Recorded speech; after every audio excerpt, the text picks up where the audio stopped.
Hi, my name is Marchant. One of the hardest things for an OCD sufferer to do is to talk about their disorder. So I decided to dramatise a documentary to try and help them out. As a sufferer myself, this is how I see it.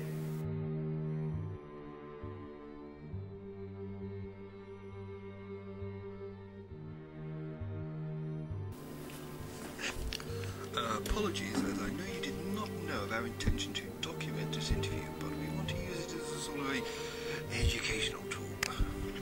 What, you're going to film this? Yes. And all these people in there as well? Yes. Well, I don't have really much of a choice. It's taken me long enough to get this appointment. Are you comfortable with this? No, I'm not comfortable. Well, I think we should try anyway. Would you please look at the camera and say your name and tell us what your disorder is, please? I don't feel comfortable looking at a camera. Well, I want you to try.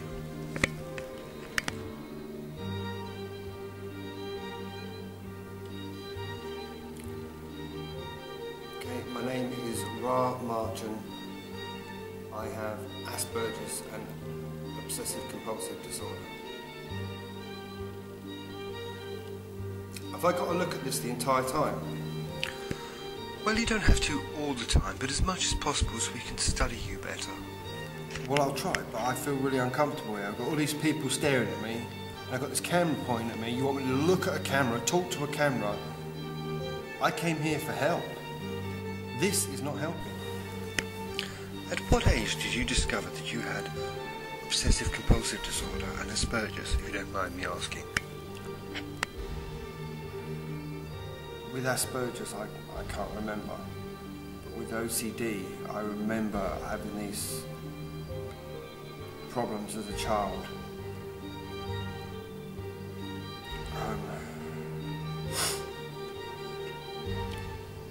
Well, the most popular, well-known thing about OCD is the thing about washing your hands, which I remember as a child having that as a problem. Constantly washing my hands, and I had a thing as well for doing taps up really tight after using them to wash my hands. Something about I was scared that I wouldn't turn a tap off properly and hot water would be running down the sink, and my parents would have a huge bill, and that used to worry me, so I would do the taps up so tight that no one could turn them back open again.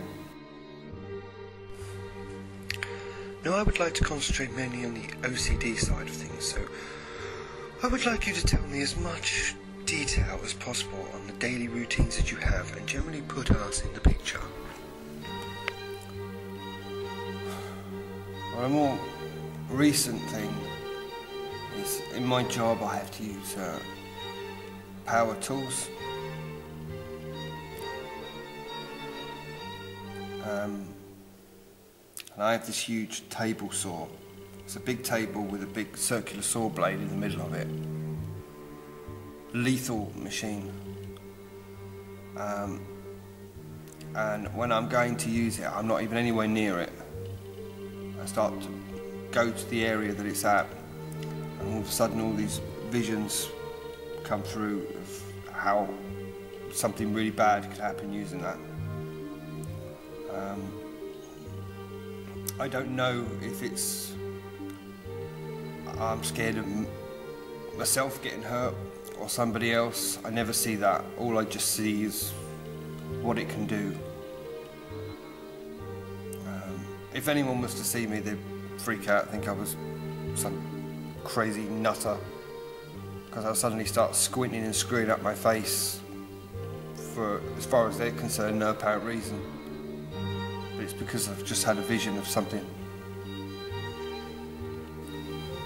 Well, do you know what I mean when I say doing something permanent? It's like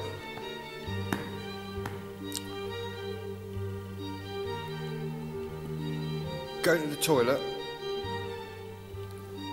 It's not a permanent thing. it's not something that lasts for a long period of time. Whereas going to bed is a lot longer. So if I don't do things a certain way,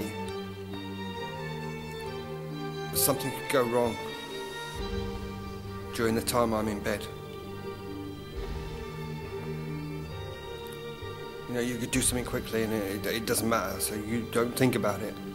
But if you're going to be doing the same thing for a long period of time, like sleeping, if I do not do that in a correct routine, what I would do leading up to getting into bed, then for however long I'm in bed for, there's a chance that something's going to go wrong. Or something bad. So you have to get into bed and feel safe. As if nothing could go wrong now. So you have to follow these routines.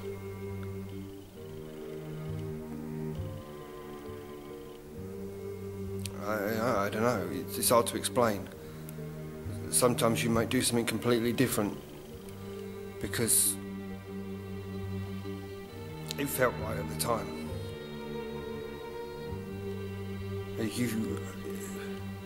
I mean, like we're walking into your bedroom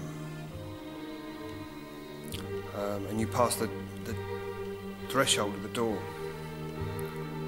It seems to be a big thing with that, entering a room. And if it don't feel right, you have to go back out again and do it again.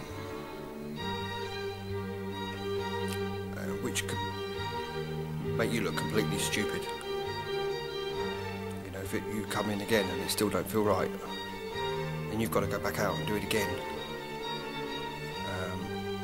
And you can hear yourself doing something under your breath, but you don't always know what you're doing.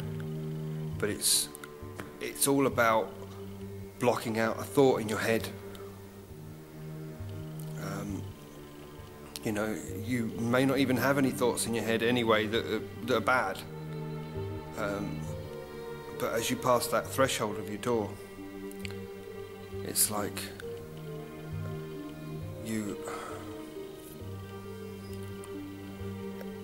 for instance, if you just count 1, 2, 3, 4, 1, 2, 3, 4, something like that, then your mind is thinking about counting. It's not thinking about something bad that could happen. Because then if you cross that threshold and you had a bad thought in your head, then you're taking that bad thought into bed with you. And it's almost like it's happening. So when it comes to doing things like that, it can be stressful just going to bed.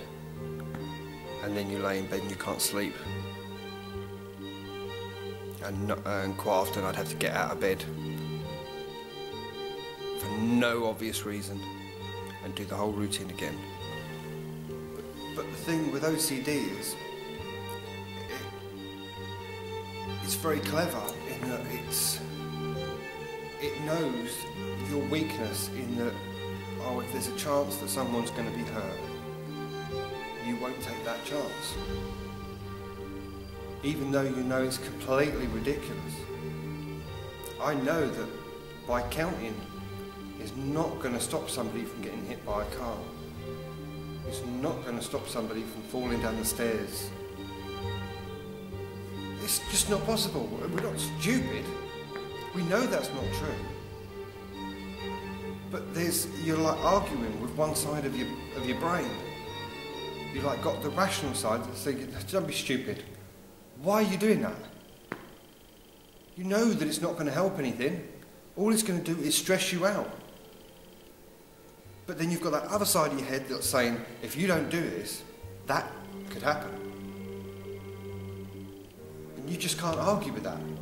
You're just not rational when it comes to it. You have to do it. You know, how much guilt would somebody have if they were responsible for somebody getting hurt because they didn't do something? Numbers play a big part in OCD, where everybody is a number.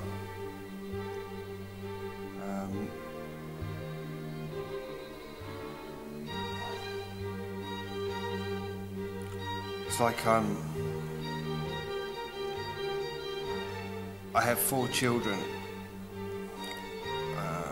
and then there's my wife, and then there's me, so we are all a number. My wife being 2, my eldest boy being 3, then the next one down 4, and so on and so forth. So are you number 1? Yes, I am number 1. Is that because you think you're better than everybody else? No, it's because I'm the fucking eldest, you piece of shit! What is it with all the questions? Why won't you fucking do something? Is this just a joke to you? Do I look like I'm fucking around? That I've got nothing better to do with my time? Now, from my experience, far too many people claim to be an OCD sufferer because they like things tidy or they wash their hands frequently. Where would you say that you fit in on that? The amount of taxpayers' money that I believe is being wasted on an incorrect diagnosis must be absolutely hideous.